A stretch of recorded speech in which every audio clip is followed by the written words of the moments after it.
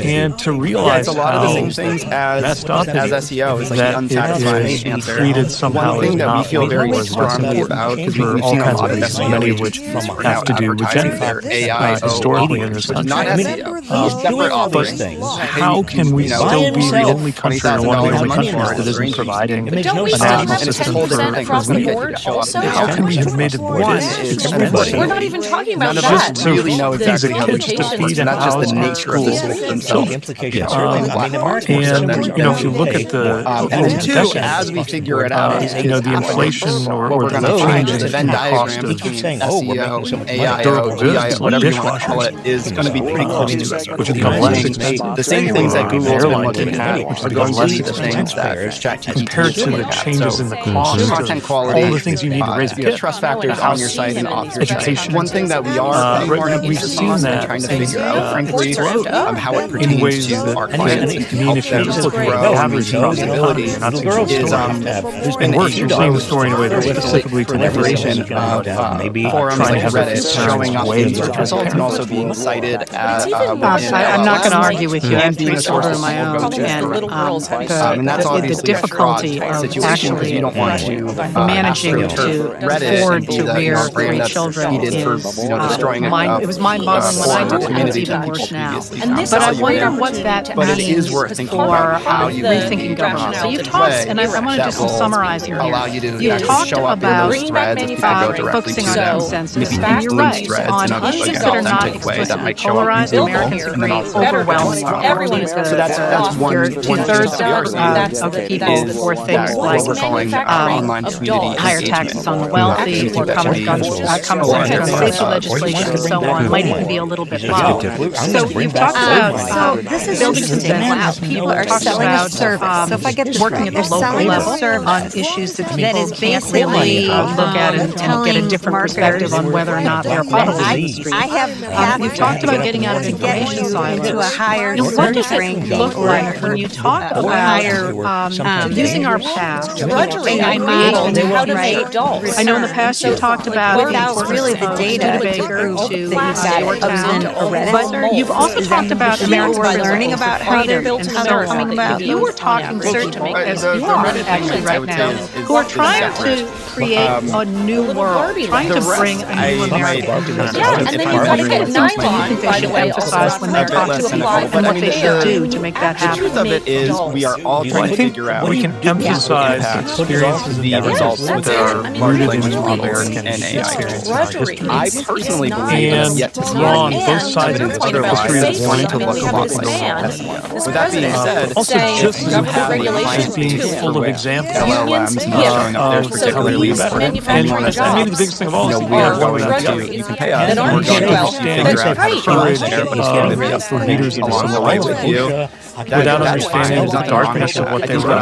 All of the most inspiring and greatest moments in America have been moments in which we were facing down some of our darkest moments as a country. I think we're facing down some pretty dark moments. But if you're transparent and saying, like, we want to do principles, I'm a big believer in continuing to think particularly on not just negative conceptions of freedom from. We're going to try a lot of the stuff we've been doing, and we'll try some new stuff too. Unions are down to let you know how it goes, what it means. I don't have any problem with that. But also freedom too.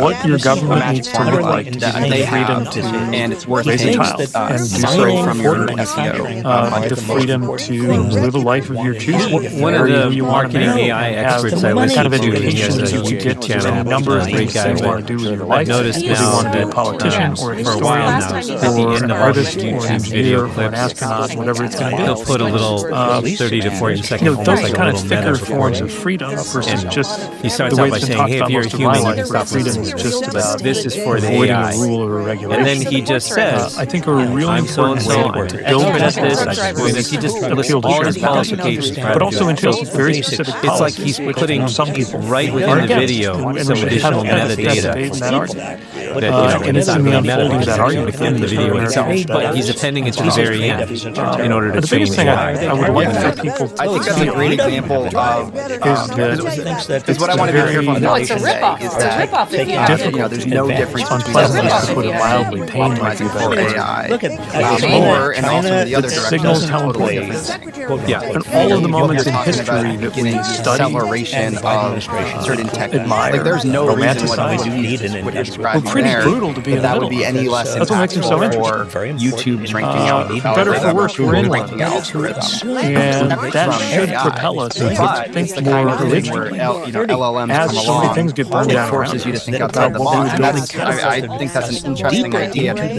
Curious to see what if I you could just want to add your concept there of freedom too, it sounds like which it's an involves government advancement actually on doing things as opposed to like freedom essentially from, written content like a is bio crucially like important. who I am. And while I wanted to give you that last word, I do want to make sure people heard Yeah, that but if we because it's say a really that, important reconception in the present of category what of freedom means, information, but it's not new to American history. In fact, we've talked about those that a lot. things, is that really needed? So I want to thank you, Mr. Secretary, for taking the time to be here. It's going to be an update. And the door is always open. I love that you are looking I guess so the big forward question is, to what we do marketers out of this have they mess. changed Because their we need that kind of hope and we strategy, need that kind of from what you're enthusiasm. seeing, And Noah? I'll be fascinated to see anything what you come in up our with. Thank you for being here. Like there is Well, the likewise. big Thanks so fear much for of the conversation. SEO I'll take over in the next one and May keep my promise. We can talk about here. ChatGPT I'll look rolled forward out, to it. Google was rolling out Thanks a AI lot. overviews, and everyone was curious what's going to happen to SEO. Blame him. We have not seen among our clients any pullback in investment because of that. And then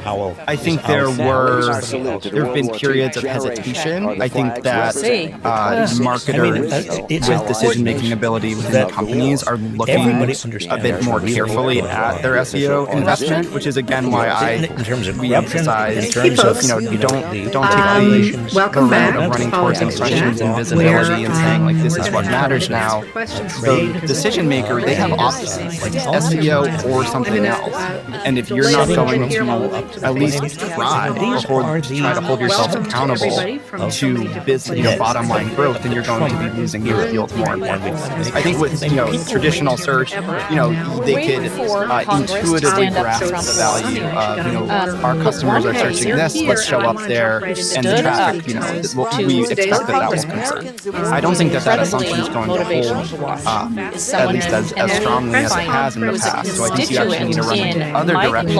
I mean, you want visibility, but you really need to run towards, well, how are we going to make it harder to track the results that matter to you? So short answer is no, we haven't seen any changes. We've seen in terms of how much investment, I would say we've seen some changes in terms of what the questions are that they're asking and the results that they're looking for. Should we watch a clip? Let's watch a clip. I have a theory on that, Noah, so I'll throw it out to you and you can react. I think that the reason that there hasn't been a significant change in investment yet is that marketers don't know where to redirect the money to. So, because I think of it in my position, I'm like, well, maybe this isn't as effective as it used to be because search patterns are changing and the search dynamic is changing. But unless I know exactly where to redirect the money to, I'd rather at least I'll just keep it there for now. Hold the budget, keep it there, keep the spend there, and keep watching and monitoring until I get a sense for like, oh, okay, this is how it's shifting. Now that doesn't mean that I don't believe what you said earlier also, which is, like at the end of the day, the same activities might still be, they still might be the most important activities, even though SEO is changing, right? You still might end up doing the same thing. But in terms of the budget spend, my thought and hunch, I don't have anything to prove this, I don't have any data on it. My hunch is just like, I don't know where else to put the money for now, so I'm just going to hold it there. But I don't think you'd be holding it there if you saw evidence that it was meaningfully less impactful. That's fair, yes. Yeah. That's my general feeling. There's been this kind of a lack of evidence that it's not working. Because, again, most traffic that you're using likely is not translating to conversion. Speaking generally, Emily Feiner, it's so nice of you to spend time with Heather. Thank you. I'm also skeptical on the whole impression list. Okay, I mean, as much as I'd love to go back to the old days, CEOs are holding us accountable as marketers, and impressions are not going away. Right? We are staying. I just want to make sure that everybody knows you are not a registered Republican or the work that you're doing and the initiatives that you're doing are actually and you are in Mike Lawler's district. You are a category education along the way. That's okay. I think people are understanding that. Actually run through how are you getting, how are they being measured right now? How is an AI, how do I know that it's a Google search versus a Google and AI? Because if I'm a marketer, I need to know that, right? We should have brought on our analytics guy. That's the definition of But in short, Google Analytics will separate traffic that comes from Google versus ChatGPT of the traffic. What Google is not doing, frustrated, yes, maybe, is providing transparent data around AI overviews. The traffic they're getting from AI overviews is how you're showing up. They say they're not doing that. The last I heard that they don't have it in the plans. I would expect that essentially we're going to get better data there.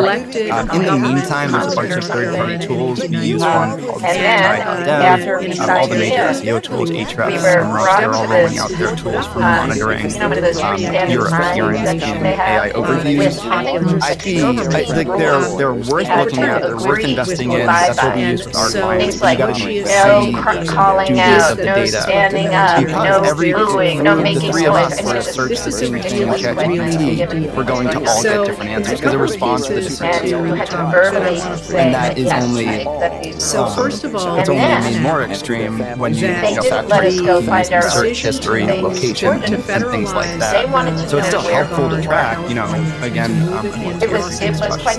what product should I buy in this category? Like you want to track it enough there and for that, but they're not going to be like a trusted source of data for what your audience is. Now, just a clarity point for our listeners. When you say AI overviews, you specifically mean the Google very long. Google's response, right? Yeah, that's what I thought. I just wanted to confirm. The violence So what you're saying is Google is providing these AI overviews, but they don't provide any insight into any of the metrics behind it. So these other tools are popping up right now to try to fill that gap. Yeah, this is not the area of this expertise. Yeah, understood. Understanding is that you still get data in Google Search Console when you get traffic to an AI overview. And I believe you might even see your positional number, if you're in the AI overview. Wait a minute. I just want to make sure we know who this woman was part of the staff.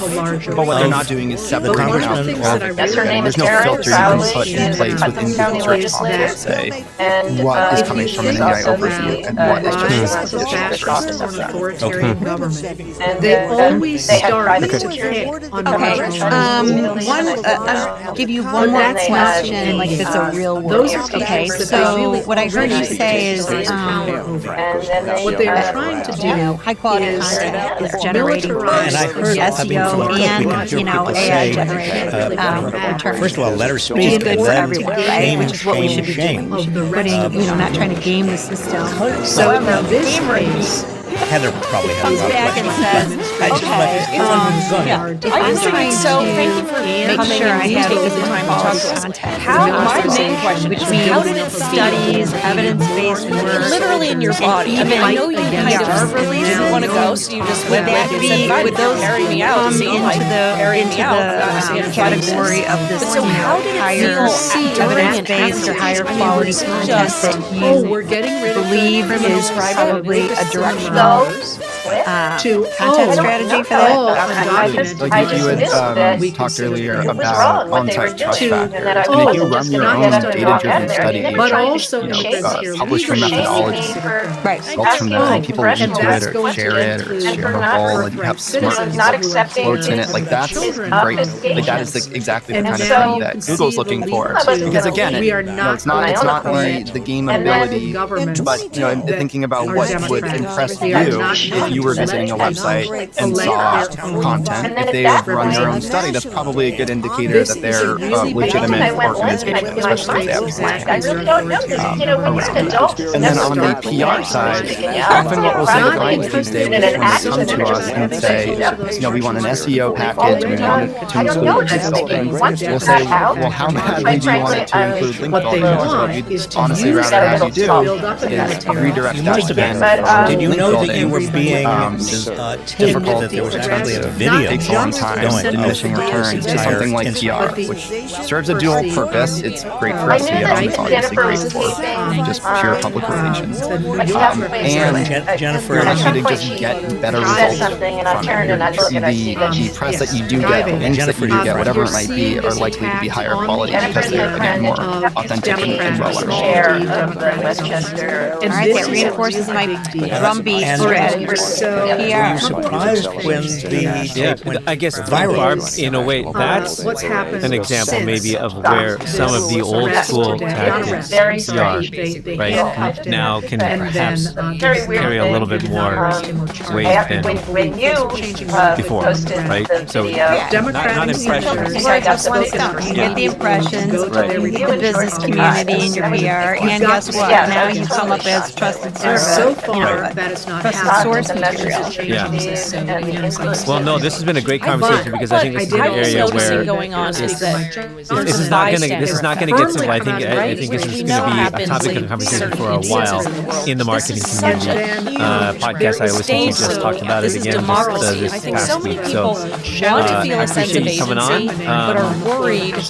Tell us, okay, if listeners want to get in touch with you or work with Fire and Spark, how can they find you? It's the classic bystander effect where you think, I know someone else. I'm sure someone else is going to stand up and do something. There's no way that all the Democrats in D.C. are not going to do something. And so I think examples like does AI like cute dogs? Remind us that we can't be bystanders. And I think that's one thing that I found so you know what I like about Noah? You know what? Have other people said that to you? Have they said real truth, right? Which is we're all trying to figure this together. You need a partner that's going to help you do this, and you need an authentic person who's going to tell you straight what what works and what we don't know yet. So I think that's I'm not doing And what I look forward to is when I can come back on this podcast in however many months and talk about all the stuff I got. I had one really wonderful message. Somebody pointed out yesterday, our military is not We'll cover your programs. We'll cover. Here's what we got right. Here's what we got wrong. aiming at the It'll be young great. people. So today's Thanks, Noah. Fabulous. Your district way in Nyack, around Nyack, it's a moderate Republican district. I mean, Mike Lawler would not have been elected if it weren't, there are a number sort of of things that I want to reflect Republican. on about this. very purple, yeah.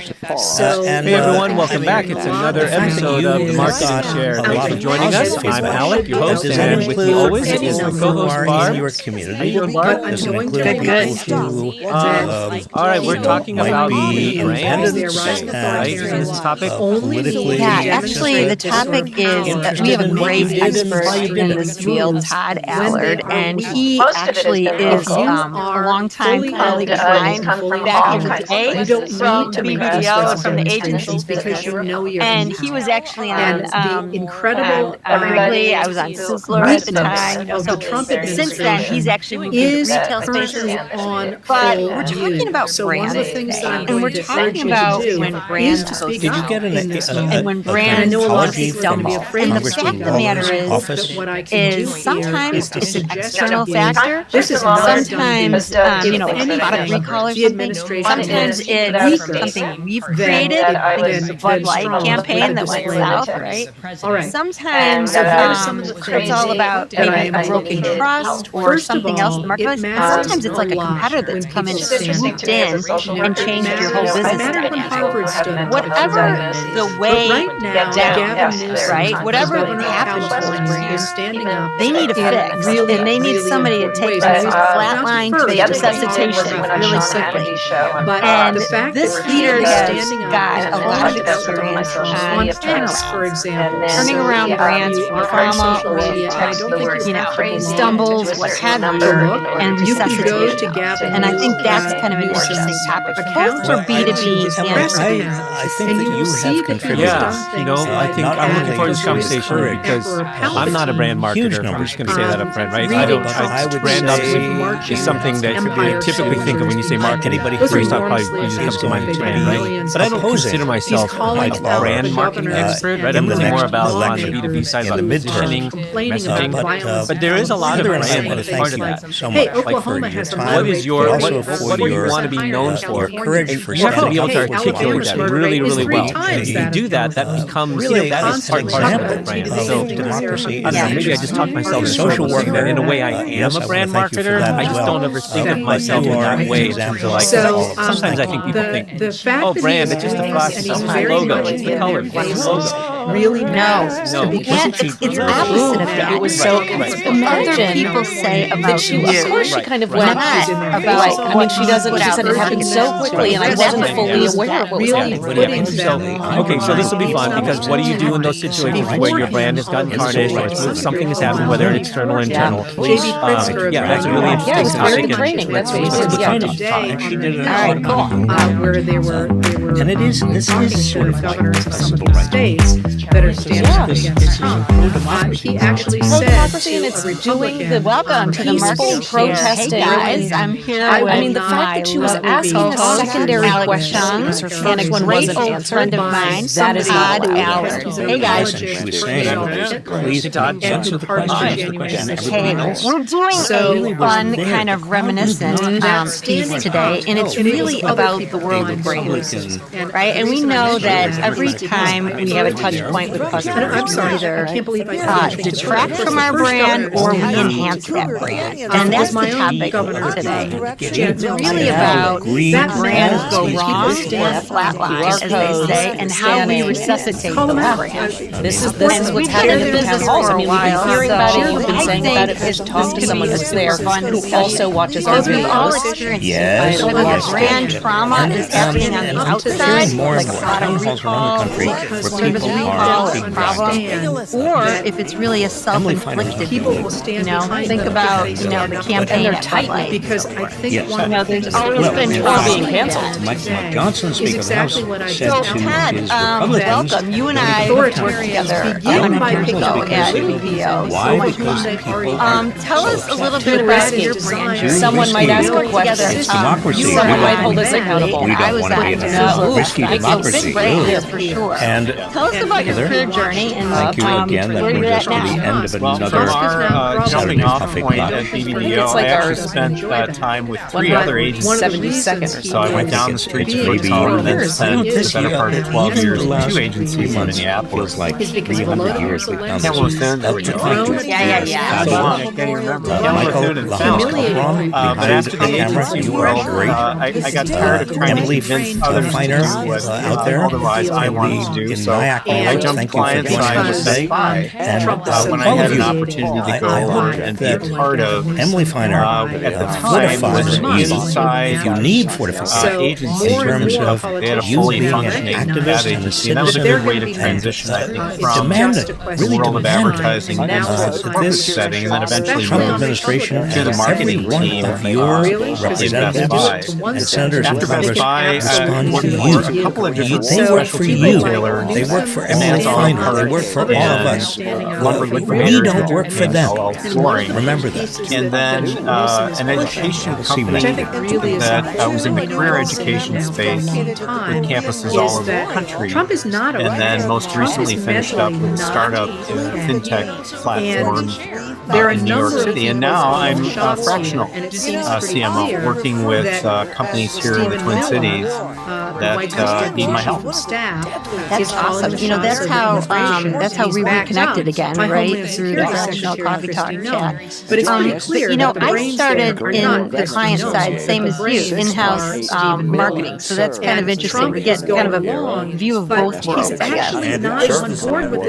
Todd, so now that you're doing fractional and you're helping clients, how do you typically engage? Like, how do you help them? What does engagement look like for you today? Yeah, that's a good question. It has varied. So this is the second time I have been a fractional CMO. The first time was actually with Lumber Liquidators, and that actually became a full-time CMO role that I held for the better part of 2 years. So kind of a 3-year total commitment working with them. And I was in charge of the entire marketing team with that. This one's been a little bit different. I'm one of 7 different fractional leaders that the CEO has hired. He's a big believer in fractional talent, and so he's got a lot of folks that he's brought in, and particularly in the marketing space, he has no less than 3 fractional leaders. One that was driving what we were doing from a product perspective. So this is an IT outsourced managed systems platform company, and we have one person who's productizing all of our services.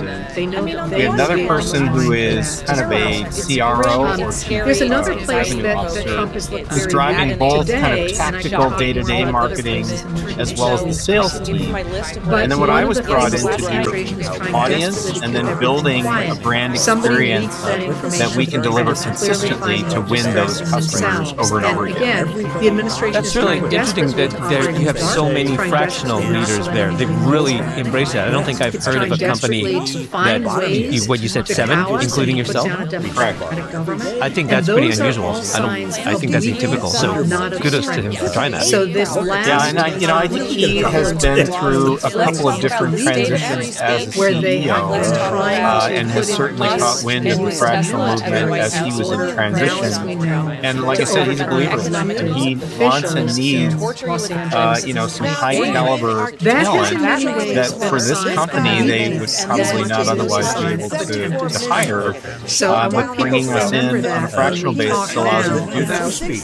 Yeah. Quick question. Can I ask you, if you don't mind sharing? You don't have to sell a company, but roughly how big is this company? It's about 60 million. Okay. And it's, I would say it's a national company, but really the main focus of our footprint is in the Twin Cities. Okay.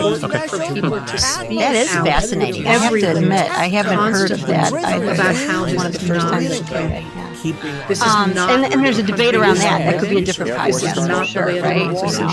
I'll come back. And to speak right. But today is all about, those dumpster fires that we've seen in some cases, right? Some brands. And I think you can characterize them, right?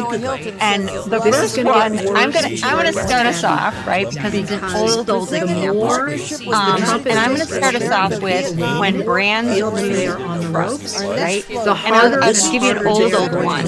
This one was when I was in working with Anheuser-Busch way back in the day, and they had actually lost share in their number one marketplace. The reason for that wasn't because people didn't like the beer, they had a recall or something went wrong. It was really because there was a challenge in the retail sector where when they had a brewery strike, all the people, all their customers did not get product in an equal fashion, meaning they gave it to some and then they didn't give it to others.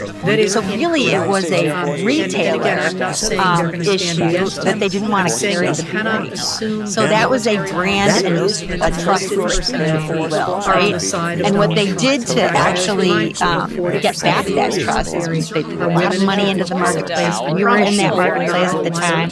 I was scheduled one of 30 young people at the time to be a marketing leader in a market that would do events and all sorts of things. But that's just one example, and I know, Todd, you've got a couple. But what happens when brand trust goes down? Unfortunately, or fortunately for me, have had several examples of where trust was really broken by something the organization did.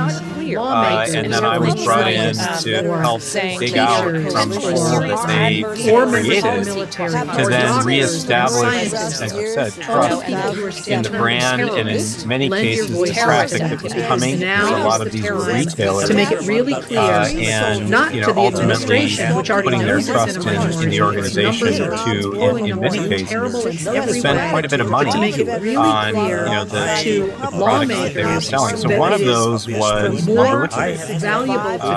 before I arrived, they were found guilty of bringing tainted wood. They were a hardwood flooring company. They brought tainted wood into the country from China. And were found guilty of that and had to find millions and millions of dollars. And talk about a highly regulated industry because they had had a judgment against them. We had all kinds of hoops that we had to jump through just to operate. And I was brought in to help rename the organization because Lumber Liquidators wasn't actually a great name for the organization anyway in terms of what we sold and the enhancement that we provided to each homes. But there was also the trust issue with the old brand. And so we went through a pretty exhaustive process of really getting grounded into our best customer was to ultimately win the day for the brand going forward, and then understood what, in this case, she wanted in terms of an experience with us, so that as she was making the decision on which piece of flooring to spend $10,000 on for the project that she was commissioning for her home, that we could earn her trust and give her the expertise that she needed to make the right decision. And then, of course, once you change the name, everything goes to zero and you start over again from an awareness perspective, a trust build, and an overall customer experience. So it was quite an adventure. So, Todd, are you saying that as part of figuring out how to rebrand and rename, you went to a key customer? And was that part of it? I'm trying to make that connection there if I understand that correctly. Yeah, we did tons of research, Alec, starting with, should we change the name at all? Was there any equity in the name brand that we had and the black and yellow logo that we were currently using? that we didn't want to throw away. And beyond the first round of research that told us, yes, in fact, we should change. We had constant check-ins as we were iterating around what the name should be, what the new identity should be, what colors we could use. I mean, I had to break the board of their addiction to black and yellow to get them to a different color palette, because no matter what I did, when I took black and yellow logos into groups, they threw up on it. So I eventually had to say to the board, can I please take the handcuffs off and just try something else? And they finally said, yes, go ahead. And we ended up with a completely different color scheme, which was a huge advantage for the trust that we were trying to establish with our largely female customers. Listen, I've never been involved in politics before. I remember I've done a lot of healthcare, right? And so they always say, stay away. Red is blood, black is death. You know, you have these colors based on, your predisposition of what it means to somebody. Therefore, you see a bunch of healthcare companies, they're always in blue, right? I think it's fascinating. How about you, Alex? You got any trust brands that you worked on or issues in those? People I don't know. See, this is the part that's it's a very interesting dialogue for me, because my experience has always been in B2B, and there are brands in B2B, of course. But the question it makes me wonder is just like you talk about measuring brand, and you did an assessment of how much is there brand equity there. Like, I'm curious to know, like, how do you figure out if there is brand equity, right? So maybe you can share some about from the consumer side, because I think your experience is mostly consumer, is that right, Josh? Well, interestingly enough, Alec, in this case with Lumber Liquidators, there was both. So on the one hand, you had customers, DIYers, coming in and doing projects on their own, buying the wood floor and going and installing it themselves. But a big part of our business, probably 40% of the time, were installers, or they were interior designers. They were making recommendations on behalf of their clients of where to go to shop and buy the flooring that would be part of the project they were working on. So we spend as much time with installers and interior designers talking to them about brands in our space as we did talking to the end customer who was ultimately paying for it and making a decision on the product that was going to go into the So for our listeners who are non-brand marketers, I would put myself in that camp, right? I don't consider myself necessarily a brand marketing expert. If I want to measure, if I need to measure brand equity or assess what my brand's equity is, how do you recommend you go about doing that? What are the ways to do that? There are many ways to read that on an ongoing basis. Certainly there's all kinds of online tools that would allow you to do a really fast check. You could literally create a small board of existing customers that you would check and ask questions of. And we did that quite frequently, where literally 24 hours and you have an answer on the state of awareness or how people are viewing your brand. So I found the best I think resource for me has been those companies that will go and do a custom tracker that they will contact customers thinking about being in your category on a quarterly basis, and then they go through just a series of questions that they ask, that they always ask, so that you're able to trend the data from one quarter to the next, and you're constantly looking at, am I growing or am I in decline? And what's nice about that approach is that you can always ask questions about yourself in context of your competitive set. So it's also helpful to understand, well, we're here in awareness, but they're actually here. And so not only is our awareness low, we've got a pretty big gap between us and our competitors. And what we would find, if you can drill it all the way down in some cases, is e-marketing. And going back to this example of Lumber Liquidators and LL Flooring, is we would go into the markets where we were literally being attacked by a new upstart competitor called Floor & Decor. which started in the southeast and then just kind of grew throughout the country. They're now nationwide. But at the time, they would go into a market and absolutely attack it and flood it for the better part of 3 to 6 months, and then they would pick up the circus and go to the next town and leave just the store itself, kind of right at Main and Main, as the key marketing driver for the business. And all of that money that they had invested in one market was moved to another. And so we could see the impact of that in this tracker where we would go up or down depending upon where Floor & Decor was attacked. Fascinating. Okay.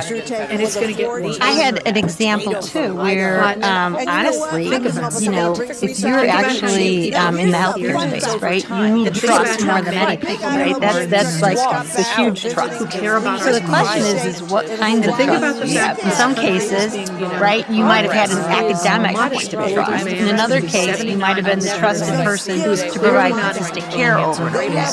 So when brands go south in those areas, right, if they can't deliver product, you know, I worked in some of those businesses where you couldn't get product from overseas, right? So you had supply chain issues, right, that were real issues, especially launching products. It happens all the time in the device space. What do you do about that? And how do you address some of these prices? I think the only thing that you can do is come clean, be honest, and, you know, over-rotate on the other end of what that looks like, right? So you're reaching out to customers, really making it better for them. And you're mitigating those whole positions. How about you guys? Any crisis brand stories that you've been in other than that one? Your last one on competitive? Well, I have a long list. You crisis brands, we've got some good stories. Yeah. The other one that I had that was a similarly large crisis, again, coming off of some nefarious action from the previous brand and owner, was this organization that I worked for called Zenith Education. And they had a brand that they had acquired at the behest of the U.S. government because the previous owner, a company in California, had been engaged in some not-so-good lending practices. And the work that they were doing was really more about the money that they were making and less about the outcome that they were providing to the students that were coming into their schools. And so when I joined the organization, both I had a habit for a while of helping brands that had been dragged through the mud in 60 minutes, where they, you know, just interviewed on CBS late Sunday night and just tore it apart. And so Everest University was one of those brands that was just ripped to shreds because of what they had done and how they were kind of preying on these students. And so I was called in to help reimagine how this brand could be successful. We renamed the company, or renamed the brand of the school so that it could have a fresh start. And then we learned through, again, research what was most important in terms of those trust drivers for the students that were there. And what we learned was that we literally needed to build a network of support around these students, a lot of which were single moms, going to school to try to make a better life for themselves and kids by getting out of the doom loop of a part-time job and getting into a career. And Altiris, which became a new name of the school, try to find a name in education that isn't already taken. It's nearly impossible. So you literally have to make up a word at the end of the day, which is what we did. But Everest was put to bed and Altiris was launched, and we saw some really great turnaround stories from the work that we did to drive new traffic, to drive trust in people making the decision to come to school with us. But again, you had to make it through the mud of 60 minutes, or in the case of Ella Flooring, the FBI, to then start over. Because it's a bleak You know, Todd, though, like, but I still when you were telling that story, right, the thing that came to mind was, how can it work though just to change the name and then that fixes the problem? And I don't think that is all you did, because in the stories that you've told so far, it wasn't just slapping a new name on it. Oh, for sure, right? Yeah, that was actually a very, I would say, a very small part of the work that was done. I think it's what happened with the new name is it became kind of an icon for both the customer, but maybe even more so for the employee, to say, okay, we now have a fresh start. We get to leave the past behind and move forward. And the work that we did, again, with our best customers helped us realize that we were really good at providing a great customer experience for the customers that we were trying to win. And so under a new name, with a new story, a new customer experience that we were perfecting based on what we had been great at, as well as investment now in telling that story. All of those things work together, along with some really hard work done by our academic team to reimagine all of the classes that we offered, and which career tracks we maintain and which ones we sunset. There was a ton of work done on the entire experience that we offered in all cases, to be able to not just win a customer for that one-time purchase or maybe that one-time experience, but we ultimately wanted them, to come back, if it was a retailer, to buy again from us. But the most important thing out of all of this was having those customers advocate on our behalf with their friends and family. I mean, that was the ultimate goal for me as a marketer, was to obsolete myself. Like, I didn't want to be in a position where we had to invest any money in advertising, that it was purely just the experience that we had created with this customer in mind that we were trying to win, that we could now consistently deliver. So all of that went into the winning recipe for Built. Did you have to fight in order to get the company to see that deeper driver that was necessary, or did the experience that they'd already gone through of having this brand crisis already galvanize them? Yeah, they were already ready for a change. So there wasn't really any pushback other than perhaps not liking it. Okay. I remember one meeting that I was in with all of the leaders at Zenith, and I said, okay, as we go forward here, one of the things we're going to do is change the name so that we can have a fresh start. And I said, but I'm going to draw a line through the middle of this room, and this half of the room is going to love the new name, this half of the room is going to hate the new name, and eventually you'll just get used to it. But that's the nature of the beast when it comes to new brands, is you're never going to find a brand that works for everybody. So you have to find the right brand that works for the customer, and then go forward that way. You know, in the hearing business, we had to come up with a new name for the new technology literally every year, right? And you often had to have different names for different models and these kind of things. So, and you had to have something that worked across the globe. So, you know, I can't have something that means, you know, I hit my wife in another language, right? So,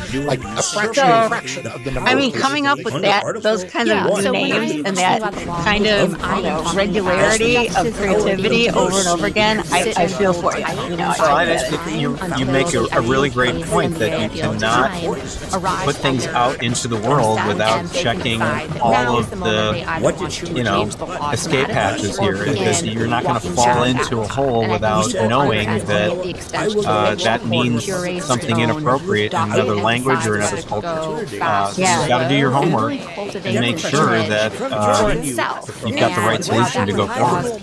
Right. Okay, I'm gonna put Alec on the spot here for this one. I was there during this trauma. How about when the employee has a birthday party and they didn't ask for a birthday? Just a strange, off-the-wall kind of brand fall.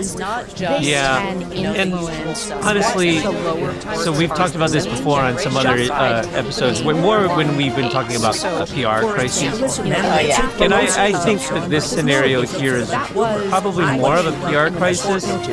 You know, the company's name kind of got for a flash was for a period of time, for a short period of a flash moment, was attributed to just a really terrible sounding story. And so to me, this was more of a case where you got to just let it ride out. Like, don't resist the temptation to try to defend yourself too much. That was my perspective. Others in the company, leaders in the company, didn't quite agree.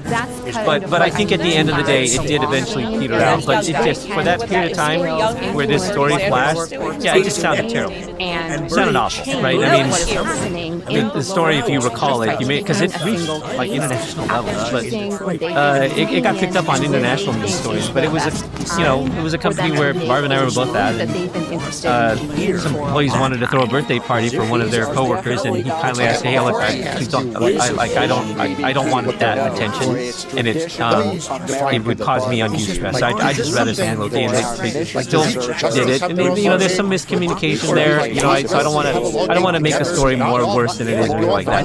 There's clearly some miscommunication that could happen, but So then a reporter seizes on that moment and writes up a really catchy headline, clickbait type thing, and it catches on wildfire. Barb, I mean, you remember that, right?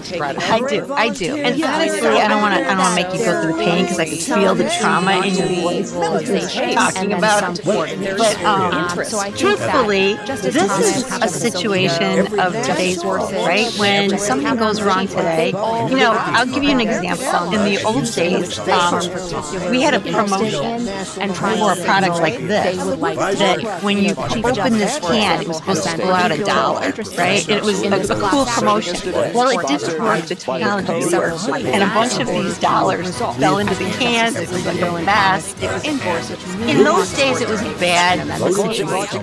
But in today's world, it can be a viral situation that goes really right. Yeah, look at the Bud Light thing. You know what I mean? That was insane and crazy.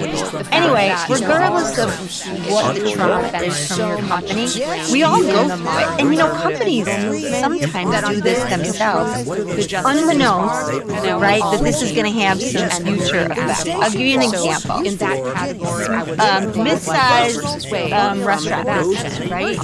And actually has steak on the menu and has salad bar.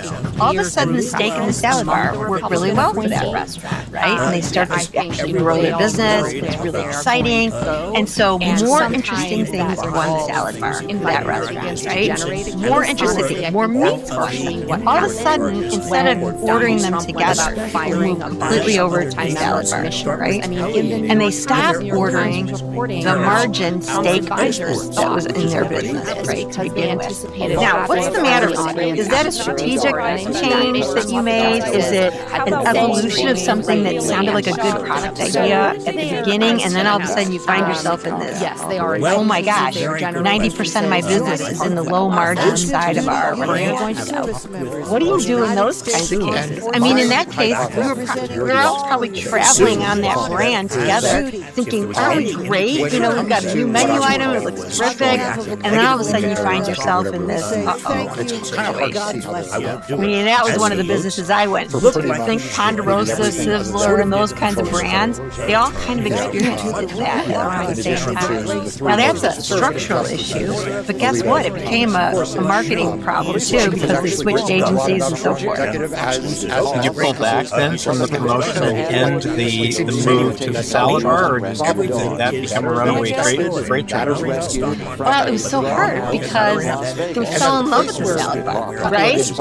And there was more things on the salad bar. Why wouldn't they? Who doesn't want more cheese on their pizza? Right, I mean, that kind of thing. So it's like, now you had to reverse Rex everything back to a position where you could actually make money on something. So maybe we put too many rich items on the salad bar and increase it. The problem was the agency gets wrapped at the same time, right? And that's usually the scenario behind a strategicness that becomes a marketing, we've got to swipe the marketing, but it really is rebuilding the brand in a different way, strategically for the business.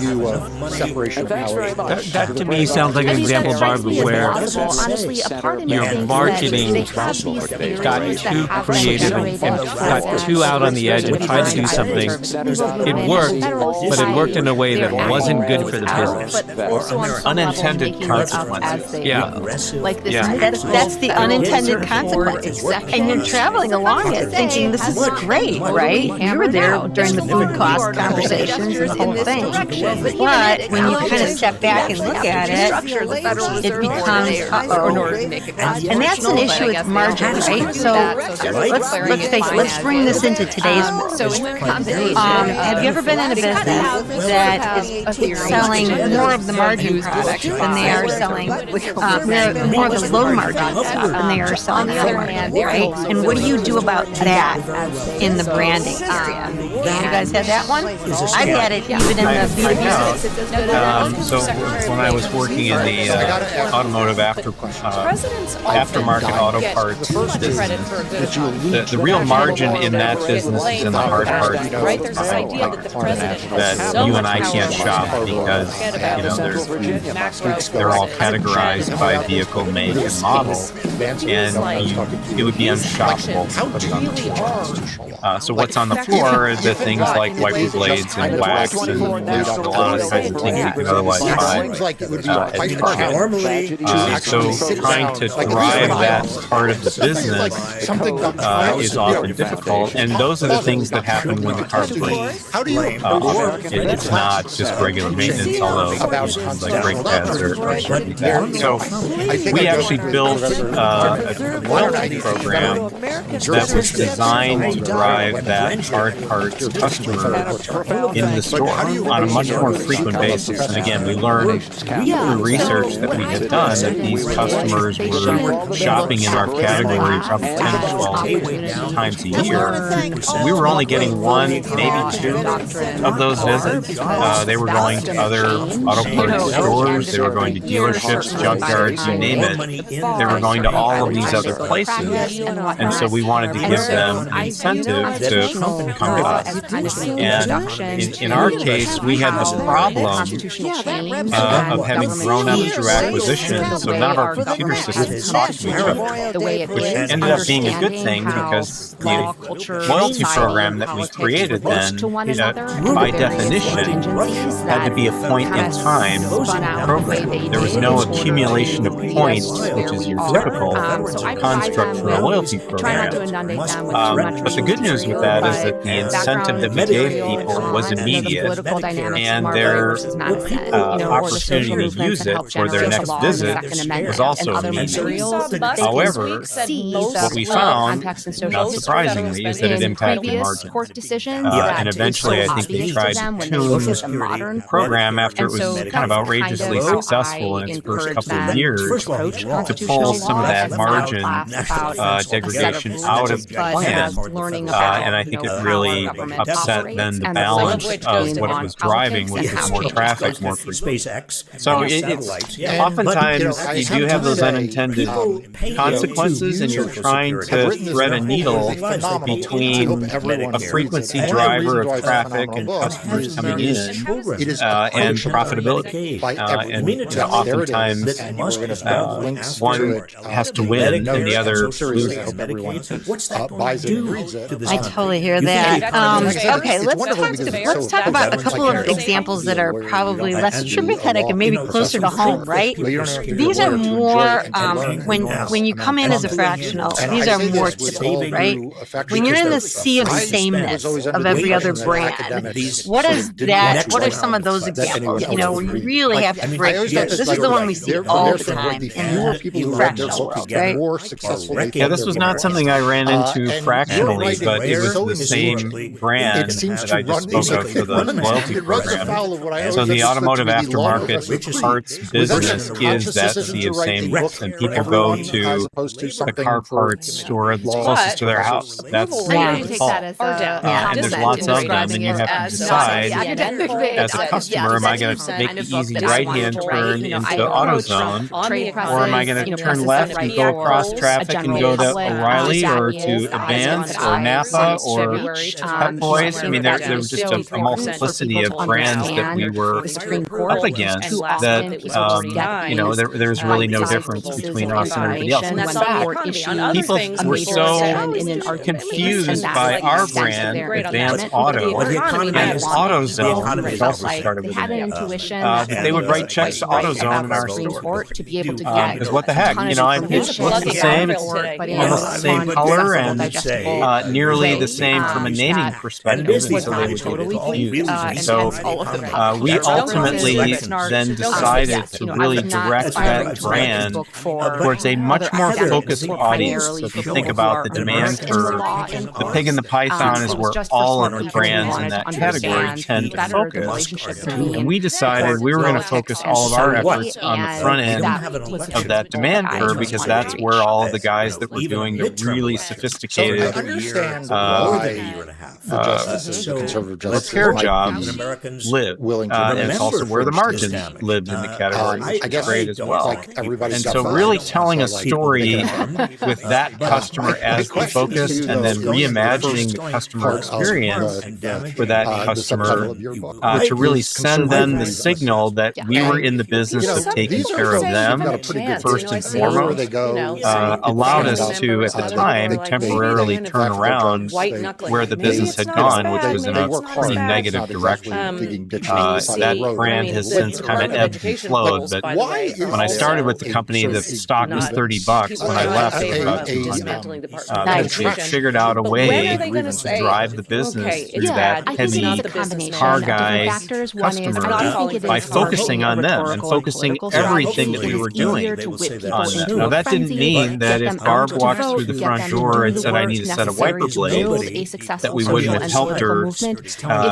get those and have them put on her vehicle. But it wasn't who we were built to serve. And that's really the message we landed with our team, was that we want to really be about this car guy audience and be serious about helping them, making sure that we have all the right parts that they need in stock, that we're focused on getting them everything that they need for the job that they're doing at home, because the last thing they want is to come back to the store in the middle of a project. So just understanding kind of who we were for and then building everything based on who we were trying to win allowed us to see some really good breakthrough from a sea of sameness and positivity from a traffic perspective.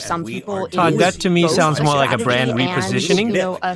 Did you also have an accompanying refresh of the brand image and because it doesn't sound like you changed the company name, but was there also a brand refresh to go along with that? Oh yeah, there's all kinds of work, Alec, that went in. Like the previous examples that I gave where we were thinking about kind of all aspects of the customer experience, and we kind of tore apart every aspect of that customer walking in the front door, which was the customer that was doing the work themselves, as well as how we were serving the customer that was going out the back door, which was the professional customer. So we were running parts to garages on an ongoing basis, and so we had to figure out how to serve both. And the biggest challenge with both of those audiences was having the right parts for their vehicle in stock when they needed it. You think about how many cars in each year and each model and how many parts there actually are. You're not going to ever have all of those in one location. And so our online ordering and locating capability really had to be enhanced and to be able to send the customer to the right store where the parts that they needed was located. So there were a lot of things that went into the customer experience that also then went along with a relaunching of the brand. We didn't relaunch the brand really until the end because we wanted to make sure that we had fixed all of the other things for that customer that we were trying to win, so that by the time we started telling the story, all the other things were in place and we're working smoothly. Neutral principles, no matter So- who are the winners. or losers. No, so That original I think the thing that's was, common across everything example you've given, whether it's because of a crisis or some other reason, the brand, the change in the brand identity or the change in the brand look has to be accompanied by a substantial change to the underlying business itself. Your positioning, your targeting, your messaging, who you're going after. There has to be a story there in order to make that brand refresh or relaunch successful. Yeah, it has to be consistent through every touch point that you have with your customers, whether that's how we answer the phone when somebody calls and asks about a part, or they go online and look it up, or they buy it online and they come into the store and pick it up and they want to have it prepared for them in 30 minutes. I mean, all this stuff that looked at every aspect of the customer experience is fair game for us as we were making sure that before we started to claim a better experience for this customer, that we had addressed everything that was important to them. You know, this is about, brands are much more than logos and names and colors, right? They are literally touch points that you have. And we always talk about this in terms of consumer brands versus B2B brands. Bottom line, this is true of both, right? Because you must have a great experience whether you're B2B or B2C. It really doesn't matter. So, I'm a big believer that, brand work is all across. And I'll give one little other example, right? Let's do the example of when your brand is not looking like what's happening in the business. And I'll give you an example. As technology changes, we've all been in the technology world. We are in technology, right? As technology changes, sometimes you're slower to make those changes on the brand side. And all of a sudden, you come up against a business that looks like the old father's old right? And all of a sudden, you have this legacy brand that you're trying to bring into the future. Intended for a general Have you got any of those? I've done those in here, right? Which is, how do I get it out of an old electronic thing around your ear and transform it into a technology that's changing and totally connected in all of its life, right? So, making sure that you are keeping up with the brand messaging, it's not up with the brand is John Roberts had to insert. Yeah, I don't have as many where the technology has advanced substantially and the brand has not kept up with where the otherwise business is going. Usually the problems, I've been brought in to fix problems that brands have kind of gotten off track from what the customer is expecting. Now you could equate that to how technology changes. In the case of, again, aftermarket auto parts, the way in which the customer related to the experience with us and the ability to find what they were looking for online before they even came to the store, instead of having to call or drive around town to find what they were looking for, was a big kind of step change in our business. And it wasn't until our supremely gifted digital team reimagined our whole parts lookup experience to find exactly what that customer needed, and then tying that to our online systems and our supply chain. Once you kind of synced all that together, we had a much better customer experience that we could then leverage. Yeah, and I do think you can lead with customer experience. I think that can be a brand driver and something, a place where you take something that was a widget and you turn it into lifetime care or whatever that looks like. That's a way to own a space that's a little bit bigger. All these examples that I've given today, none of them rested on the product being the unique driver of why somebody would come to us or buy from us. They were all based on the way in which we took care of customers. And again, a lot of these brands are similar in terms of other specialty retailers, flooring, customer electronics, aftermarket auto parts, education, etc. So in the end, it's how do we make the customer feel? How do we take care of them? How do we show them and demonstrate demonstrate that we understand them and what's important to them and the process of them finding what they need and making sure that that's always the best. Then that is the piece again that not only sets you apart and gives you a great story to tell, it's the part that needs to advocate. I had a really great experience at Advanced Auto Parts. Those guys knew exactly what I needed.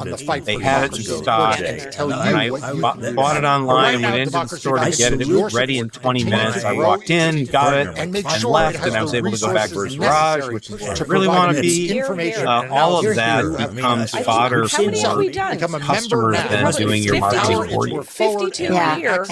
I mean, the goal is to get somebody to be a brand champion. Like, oh my gosh! Well, you are an expert at that, at architecting this time. So great. I had a lot of practice. Your day job. Where can people get a hold of you if they want some brand architecture help or help reimagining their brand? Yeah, I would be glad to help anybody that's in need. And it's a pretty simple email address. It's just Todd, Todd.Allard, ALLARD, Everyone apparently wants to go to law school. Great. Well, thanks for being with us.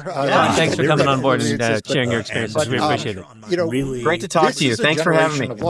Really only known from here. And that has to have changed what it means to be a law student and to teach law students. And also, so I'm just curious, so everybody out there, how you see this affecting the next generation of lawyers. We like it. Yeah, I hesitate. Can I just say what an honor it is to be able to have coffee with you each week? And I know that I represent so many of us who want to be asking these questions, formative and instructive to have grown up and only known a political world that has been deeply influenced by Donald Trump. I mean, I remember, really, I think the first core political memory that I have is the Supreme Court's decision in Bush versus Gore and waiting to see what happened in Florida. And I think that has been very influential on how I have thought about government and the court. So I think that some people come to law school thinking lawyers are there to fight and we're going to lose a lot of the time, but it's still worth fighting and trying to slow things down. I think some people come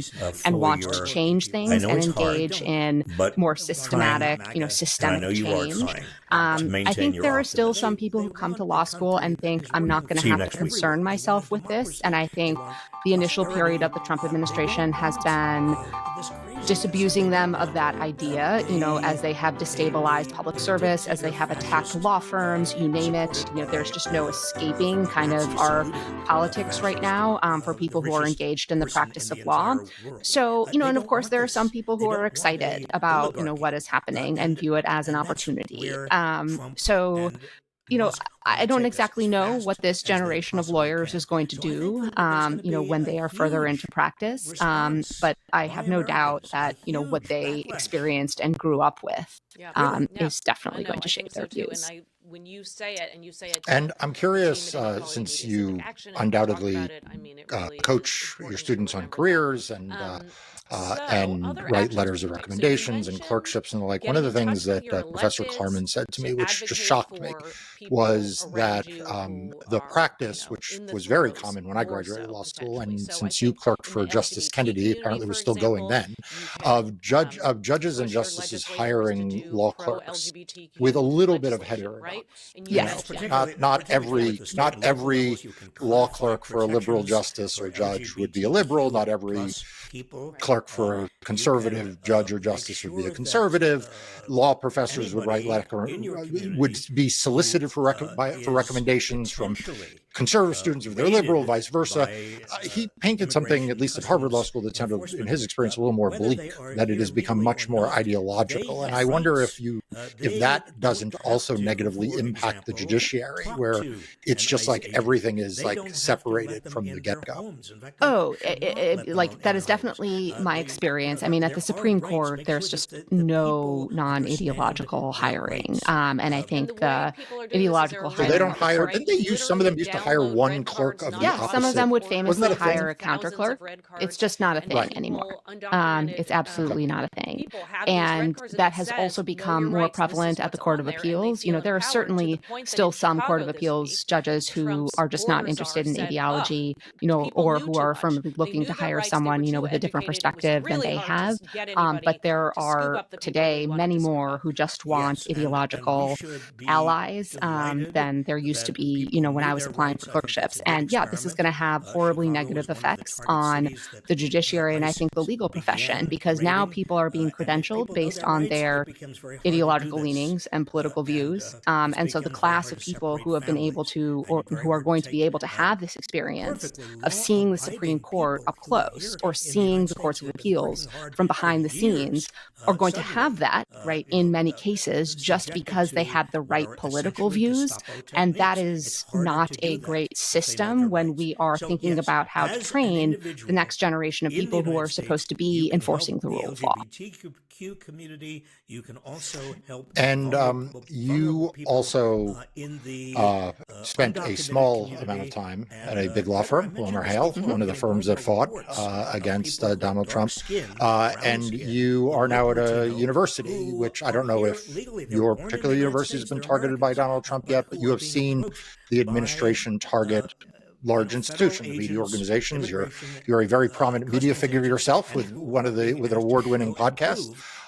You are obviously at one of the most elite law schools in the country, and as I mentioned, you spent at least some time in a large law firm that is an elite law firm that's actually been targeted. I'm curious, what do you make of? I've been very critical of big law. I run out of adjectives to describe Brad Karp as, you know, spineless, gutless, without dignity. I don't know how Paul Weiss partners wake up in the morning; they should be ashamed of themselves. Same dignity as the former Confederacy.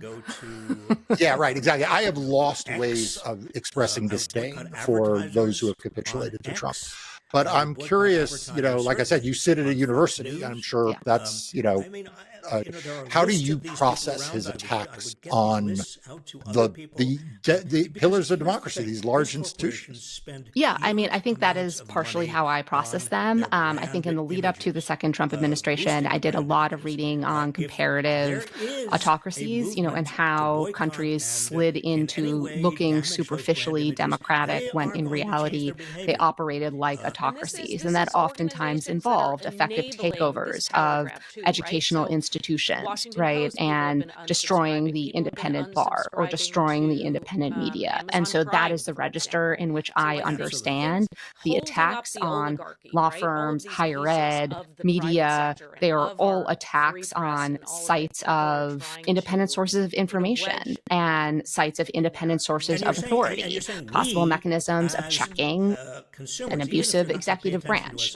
So that is how I perceive the attacks, which also means there is considerable urgency in resisting them.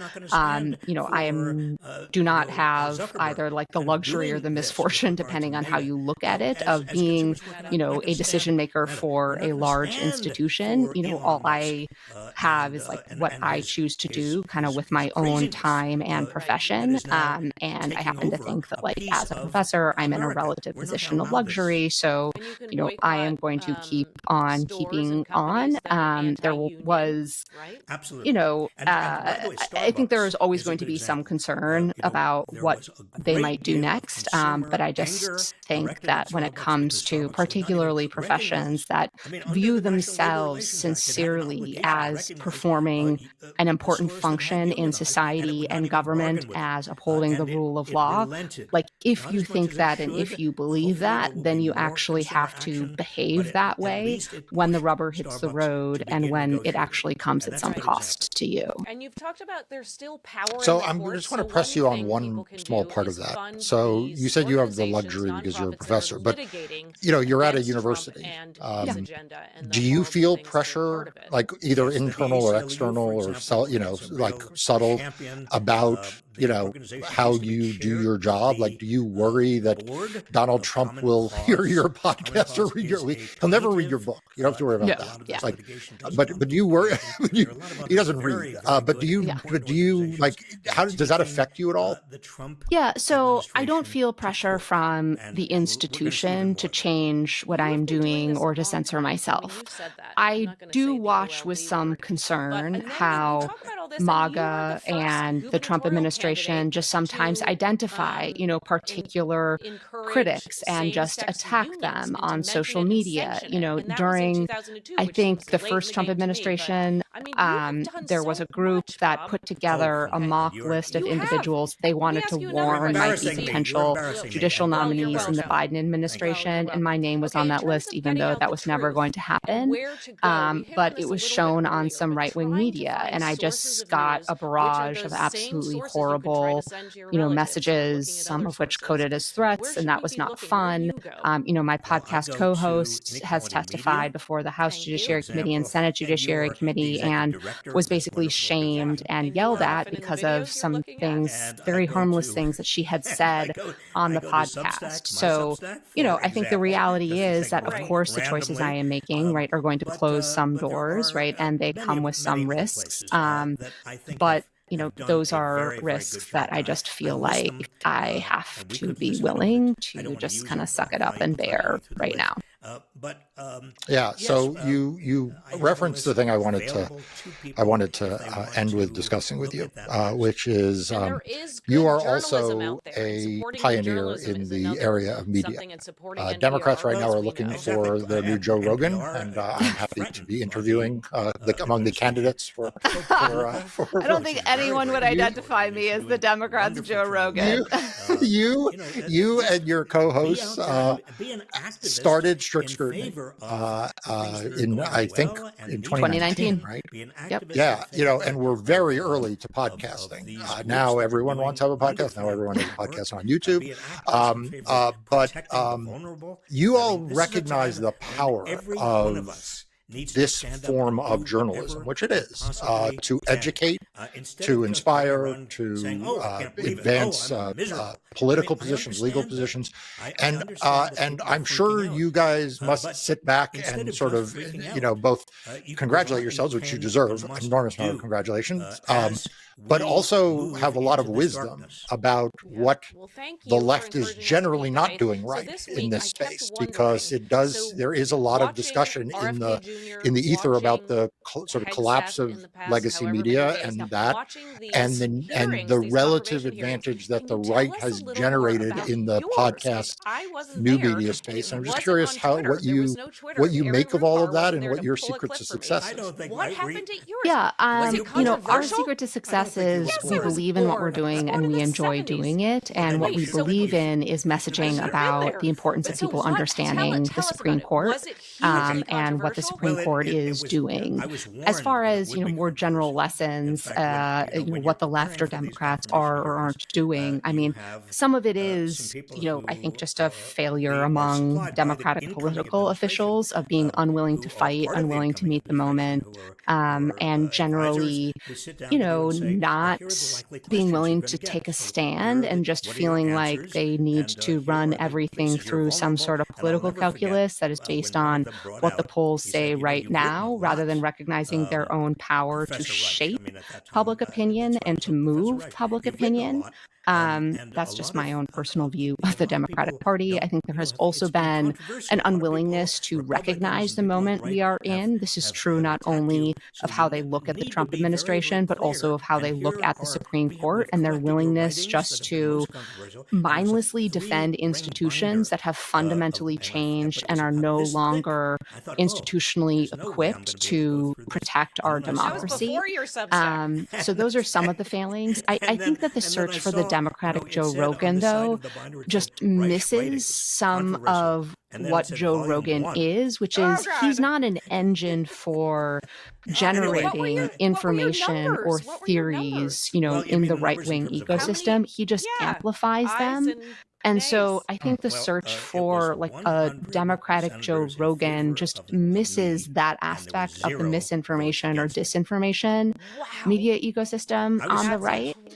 Now, I certainly think Democrats could improve, right, on communication. But I think that the search for the Democratic Joe Rogan is just kind of silly in some ways. We're reasonable. I mean, all right. Well, you still have my vote for. Thanks. For when I was not. I think I might introduce myself in the future as the Democrats' Joe Rogan and see how that goes over. That's right. Yeah. Yes. I do want to say I read a lot of books, and I read your book, and it is fabulous. I mean, it is absolutely fabulous. And again, I want to. There is so much. Well, so what I would like to do is I don't even know if it's fake, but there is so much reverence that in the legal profession for the Supreme Court. Like, to get people to even like do a mild criticism of the Supreme Court, I find is very hard whenever I interview lawyers and law professors, because there's, as you say, it's like this reverent institution that they feel like if they don't, sort of crowd around whatever their criticisms of something terrible will happen. And your book really just kind of like lays out, kind of what is really going on. And that this is, as you said, I love the fact that you teach your students this way. By the way, I'm thinking back, Walter Dellinger was my law professor. And we definitely learned, like Marbury versus Madison was like handed down from on high. He did not give me, whatever the political going on, but I didn't get that version. Your students, it sounds like, get a different version of that. Yeah. Very much so. Of the needs and the plight of small business. But really, it's just a phenomenal book. And your podcast, I mean, I've been listening to your podcast. I don't listen to a lot of podcasts, but I've been listening to your podcast, not since 2019, probably since 2021. I think it was actually, I'll tell you when it was. It was like right after January 6th that I got introduced to it and have been listening to it ever since. So I hope everyone listens to your podcast and subscribes to your podcast. And everyone, please go out and buy Lawless. It is a phenomenal read. It is not a hard read. I promise you, if you're not a lawyer, you'll love it. It'll be great. And Leah Littman, thank you for joining me. Thank you so much for having me. I really appreciate it. Of America's strategy. Thanks for tuning in to this episode of Defending Democracy. Please make sure you're subscribed to Democracy.kit's newsletters to stay informed on the latest voting rights and democracy news. So real, and the people behind you are positive. We'll get back there. We'll get back there, darling. I think we will. I was watching that is a little bit moving. It makes me remember those days and remember my mother and father. Sorry, I torture you with this. Working so hard. No. I mean, it's a little embarrassing, but I appreciate it. Thank you. Good, because we appreciate it. Well, thank you. I want to just a quick word to all the rest of you watching. Heather, thank you again. You're a wonderful partner and friend, and we couldn't do this without you. But I want to just say, we're now ending week 2 almost. Of this Trump regime. It's not. I'm not saying Trump administration. It is a regime. It is a regime that is bent on consolidating power in one man. Because if power is consolidated and democracy is undermined, it makes it easier for a relatively few number of extraordinarily wealthy people, Elon Musk on down, to take over and gain even more wealth. This is what an oligarchy looks like. This is what we have to fight against. This is the problem, the central problem we are up against. And we see it, and you see it, and we will prevail. Thank you all. Have a good week.